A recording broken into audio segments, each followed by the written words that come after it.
তো আসসালামু আলাইকুম। প্রথমে বলে দিলাম ভাই ভিডিওটা অনেক লং হবে, তাই একটু ধৈর্য সহকারে দেখবেন। তো মূলত আমি এখন বটতলা বাজার আছি, আর বটতলা বাজার নিউ একটা ফার্নিচারের দোকান হয়েছে, তা হয়তো সবার স্বপ্নের বাইরে, সবার কল্পনার বাইরে। তো চলো না একটু দেখান যাক। তো গাইস, ঈদের বাজার বুঝতেই পারছেন। তো আমি এখন বর্তমানে সেই ফার্নিচারের দোকানে আছি, আর দোকানটার নাম হলো মোল্লা ফার্নিচার মার্ট। আর মূলত ভাই দোকানের যে মালামালগুলো ভাই খুব সুন্দর, যারা যারা ফার্নিচারের ভালো অভিজ্ঞতা তারা হয়তো চিনবেন। তো ভাই ফার্নিচারের প্রত্যেকটা মাল ভাই সুন্দর, আর ডিজাইনগুলো কি ভাই ঈদে ভাই অন্তত যদি বোন বিয়ে দিতে যাচ্ছে যদি চান, আর যদি ভালো কিছু দিতে চান তাহলে এই আইটেমগুলো আছে। তারপর নিজের ঘর সাজানোর জন্য এই জায়গায় আপনি ওয়ার্ডরোব থেকে শুরু করে ড্রেসিং টেবিল থেকে শুরু করে খাট থেকে শুরু করে মানে ভাই যত রকম আইটেম আছে সব রকম আইটেমে আলহামদুলিল্লাহ সব রকম আইটেম পাবেন। না পাইলেও আপনার অর্ডারি মালও আনা যাবে এই জায়গায়, সমস্যা নাই। তো গাইস আপনি মালগুলো আগে দেখেন। আর ভাই কি বলবো ভাই, ফার্নিচারের কথা না বললেই না। আর মূলত ভাই খাটটা দেখছেন ভাই, খাটের কিন্তু সুন্দর সুন্দর ডিজাইন আছে ভাই।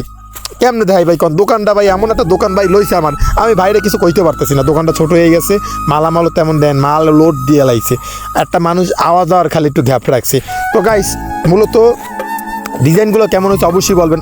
আর একটা কথা বলি, এইটা কিন্তু আমাদের পরিচিত, অনেক পরিচিত, মানে খুব আপনজনই দোকানটা লইছে। তো মূলত আগে আঙ্কেলের নামটা বলি, সোলেমান মোল্লা আঙ্কেল। সে বর্তমান অন্ধকার দুনিয়া আছে, তো তার জন্য দোয়া করবেন। তার ছেলে জালাল ভাই দোকান লইছে। তো এর মাঝে সামনে ভাইয়ের আরও একটা দোকান আছে ডাক্তারের, তো সেটাও দেখাবো। তো চলেন হাসতে হাসতে দিক যাওয়া যাক। তো জালাল ভাই কই? তো গাইজ দেখতে পাচ্ছেন জালাল ভাই দোকানে খুব সুন্দর মতো বসে রয়েছে, আর আমি তো ভাই পরের করতেই আছি। ও ভাই কী বাইর করেন? না ভাই। তো গাইজ ঈদের বাজার নিচ দিয়েন না, অন্তত একবার হলো বটতলা 3 রাস্তার মোড় সোজা আইসা অন্তত ফার্নিচারের ডিজাইনগুলো দেখে দেবেন ভাই।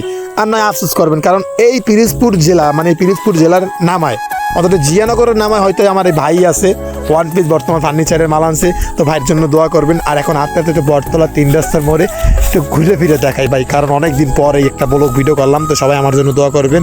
আর মূলত ভাই ইনশাল্লাহ সবাই আসবেন। তো এই পর্যন্ত ভালো থাকবেন, শুভরাত্রি। আর মূলত ভাই ভিডিওটা কেমন হচ্ছে অবশ্যই কমেন্টে বলবেন।